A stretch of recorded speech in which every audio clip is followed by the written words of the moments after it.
Alright guys, welcome to the Wednesday directions video. Quiz day today, that's it. As you can kind of see, depending on what hour you are in for me, your quiz will be going live about 5 minutes before the class begins. So you guys won't be able to see this.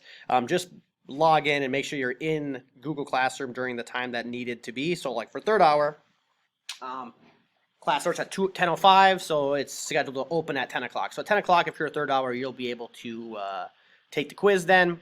And then obviously for the other hours, if I have you sixth hour, it'll probably be live around 1:15 for sixth hour.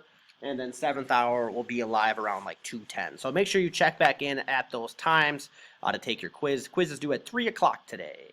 3 o'clock.